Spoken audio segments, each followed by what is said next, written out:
Hello everyone, welcome back to my channel. कैसे हैं आप सब लोग? बताइएगा ज़रूर आपकी प्रिपरेशन कैसी चल रही है।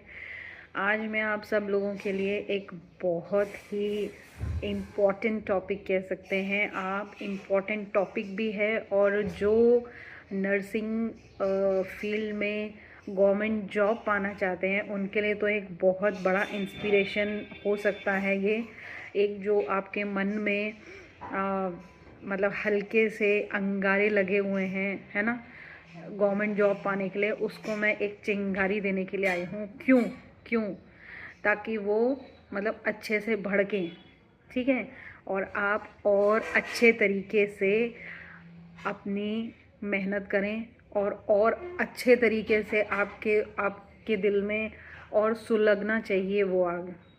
समझ रहे हैं क्यों? क्योंकि आज मैं बात करने वाली हूँ 8th पे कमीशन की, ठीक है। 8th पे कमीशन के बारे में बात करने वाली हूँ।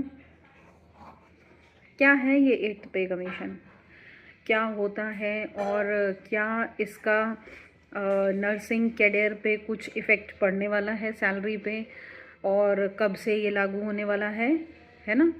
और क्या ऑटोनॉमस बॉडीज़ जो हैं वो इससे आउट रहेंगी, क्योंकि जैसा कि बहुत सारा एक आपने देखा होगा, एक पीएम सर जो हैं उनका एक लोगो लगा के और नीचे उन काफ़ी मेम्स आ रहे थे, अभी आपने चेक किया होगा, है ना, कि autonomous bodies will not be included in 8th पे commission. Okay, so today I'm going to discuss about that also, and how much the salary will increase for nursing career.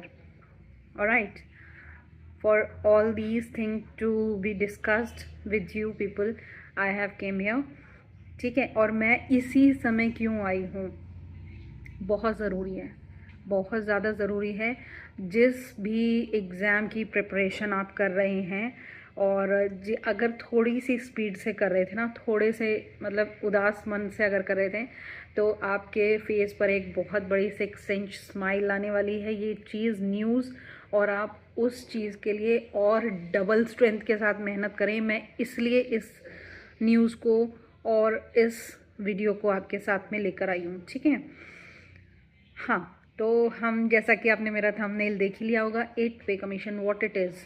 8th पे commission देखिए, 1947 जब हमारा India स्वतंत्र हुआ था, independent हुआ था, तो तब से ये मतलब इम्प्लीमेंटेड हुआ है। ऑलराइट, तो मतलब लास्ट कब तक लगा है ये, 2016 तक 7th पे कमीशन लगा है। ऑलराइट, तो अब इसका जो नेक्स्ट बनता है, जो कि 8th बनता है, वो 8th बन रहा है 2026 में इम्प्लीमेंट होने के लिए। ऑलराइट, ये एक अच्छी चीज़ भी है, लेकिन इसका थोड़ा सा एक डीमेरिट ये भी है कि ये आता 10 ईयर में। अब आप देखेंगे, मतलब कोई भी एक नॉर्मल बंदा होगा, वो मतलब गवर्नमेंट एम्प्लॉय को देख के बोलेगा वाओ 8th पे कमीशन लग गया इनका, ये तो मतलब बहुत मतलब अच्छे हैं और ऐसा वैसा ये वो। लेकिन वो लोग ये भूल जाते हैं कि आगे के 10 साल में इन बेचारों को कुछ नहीं होना जाना है, ठीक है। मुझे थोड़ा सा मतलब गवर्नमेंट का ये थोड़ी सी चीज़ लगती है कि मतलब जो पेमेंट रिवाइज होनी चाहिए, मतलब इसके लिए कुछ और क्राइटेरियाज होने चाहिए, ना कि मतलब 10 साल तक बंदा वेट करे, है ना। चलिए ठीक है, जो भी अब मिला है उसको गलत नहीं बोलना चाहिए, और जो भी हमारे सीनियर्स ने बनाया है, गवर्नमेंट ने, I totally agree and totally respect government people. तो ठीक है, जो उन लोगों ने बनाया, जो उचित समझा है, और आज से नहीं, ये बहुत सालों से चला आ रहा है, हमारी पीढ़ियों से चला आ रहा है। तो ऑलराइट, हम भी वही भुगत रहे हैं, ठीक है। तो ये थी बात कि मतलब होता क्या है, ठीक है। एक पे इंक्रीज़ करने का माध्यम है ये, जो कि पे कमीशन के रूप में होता है। ऑलराइट, एक चीज़ तो ये हो गई। और दूसरा, नर्सिंग कैरियर पे कुछ इसका इफ़ेक्ट पड़ेगा क्या? बिल्कुल पड़ेगा। If you fall in any type of government servant, alright, whether it is an autonomous और किसी भी तरीके से अगर आप एक गवर्नमेंट एम्प्लॉय कहलाते हैं अपने आप को, बल्कि मैं ये कहूँगी कि काफ़ी सारे तो प्राइवेट इंस्टीट्यूट्स भी हैं जो 7th CPC के तहत आपको सैलरी प्रोवाइड कराते हैं, ठीक है। तो जो 7 CPC के प्रोवाइड अब करवा रहे थे वो 8 CPC के अकॉर्डिंग आगे प्रोवाइड कराएंगे, व्हाई नॉट। तो ये जिसने भी मेम बनाकर भेजा था, this was all rubbish. And जो आंकड़े प्रॉपर है ना, जो एक फिटमेंट फैक्टर है, अभी तो कमेटी गठित हुई है, ठीक है, एक जो फिटमेंट फैक्टर है वो अभी डिसाइड होने के लिए बाकी है।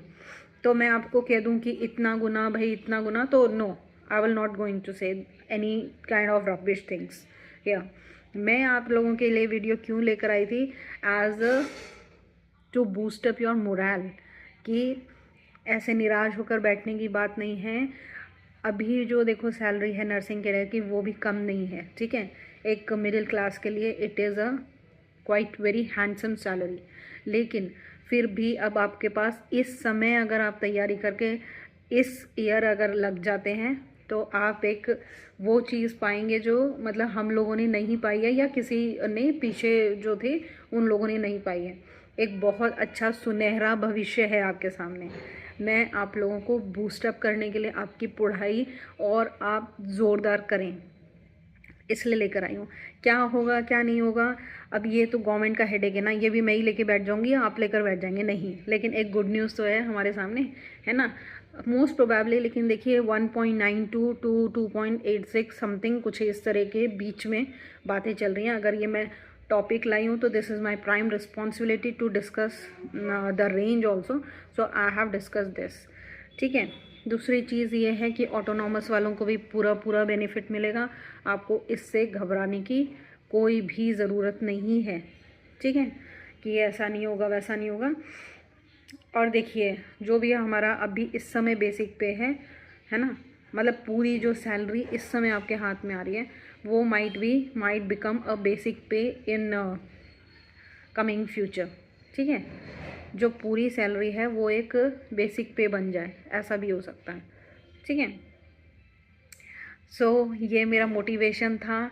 देखो मोटिवेशन कई तरीके के होते हैं, ठीक है, लेकिन जो एक नोट वाला जो सैलरी वाला मोटिवेशन होता है ना, उससे बढ़ के कुछ भी नहीं है। एट लास्ट आप वर्क कर ही क्यों रहे हैं, एट लास्ट आपने एक वर्किंग प्रोफेशन अपने इंटरेस्ट को जगा के चूज़ किया ही क्यों है। You want to earn a bread and butter for your family, right, है ना, you want na, and you want to calculate your money, and you want to increase your bank account, right? At last the thing is the result is this only, right? You want a salary, so it's going to increase and it's going to increase drastically, ठीक है।